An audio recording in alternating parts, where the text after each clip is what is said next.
Welcome to the Simplify Your Life podcast, where we talk about how to create a life you won't need an escape from. I'm Coach Simone, author of the book 111 Ways to Simplify Your Life, and I'm glad you decided to tune in.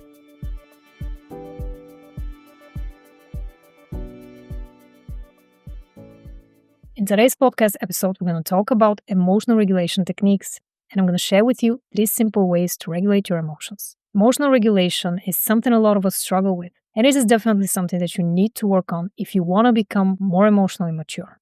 The important thing is to stop running away from your emotions and realize that no matter how much you do, they're not going anywhere, and you have to address them sooner or later. Being unable to regulate your emotions could look like angry outbursts over small things, crying uncontrollably, feeling high highs and low lows when it comes to your emotions. The thing about emotional regulation is that if you don't learn how to do it, your emotions may take the best of you, and you might sabotage some of your close relationships or career opportunities. Now, before we get into the advanced techniques, I want to share with you a few simple ones that you can try if you haven't yet. Listening to music, holding a cold object in your hand for a few seconds, such as an ice cube, meditating, taking a cold shower, or taking a few deep breaths and slowing down. Now let's get into the 3 in-depth emotional regulation techniques that I have for you. The first one is learning to sit with your emotions.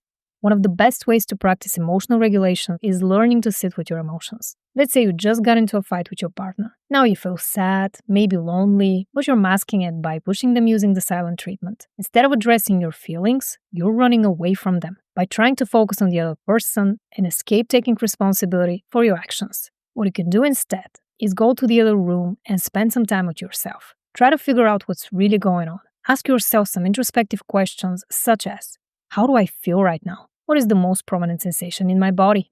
Can I locate it? What triggered me to get angry or sad in the first place? Has this happened before when I was a child? And what happened back then? If you're not sure how to tap into your feelings because you feel numb or you're afraid of their intensity, check out episode 108 on how to stop feeling empty. I'll leave a link below. Now let's go back to appreciating every feeling and allowing it to come to the surface. When you let yourself cry, get angry, feel scared, you're showing self-respect. You're not abandoning yourself. You're there, present with the pain. And that is one of the most effective ways to regulate your emotions and practice self-compassion. By the way, if you haven't registered for my free masterclass, 3 Confidence Secrets Every Woman Needs to Know, now is the perfect time to do so. Just click the link in the description box below or head over to coachsimono.com/masterclass. The next emotional regulation technique is engaging your senses intentionally.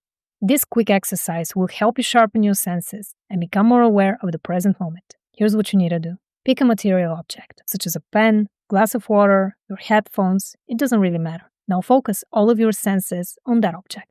What is its color? What pattern does it have when you touch it? What is the material that it's made from? When you tap on it, does it make a noise? Does it smell like anything? Observe without judging. Another way you can practice engaging your senses intentionally is by eating mindfully. For example, let's say that you have an apple. What I want you to do is feel its taste. Enjoy the way it feels, and then notice your teeth while you're chewing.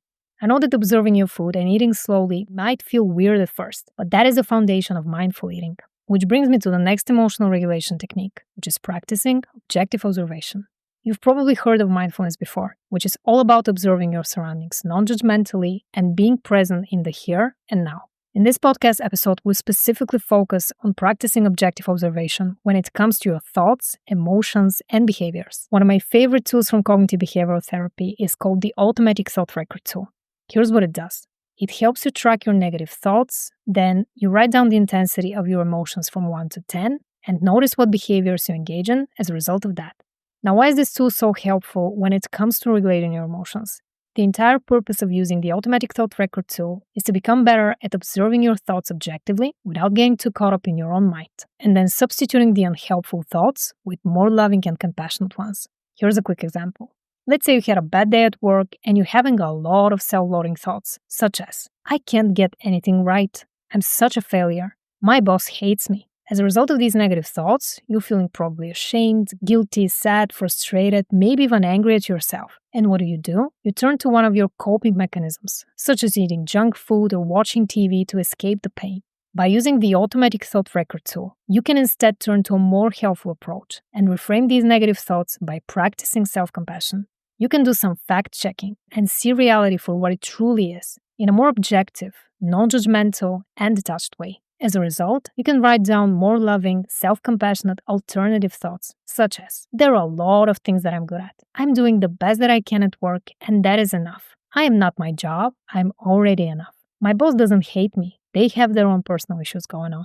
Now, if you want to download the Automatic Thought Record tool for free, just click the link in the description box below or head over to bit.ly/thoughtrecordtool. Thanks so much for tuning in. If you enjoyed this podcast episode, please like it, subscribe, and I'll see you in the next one.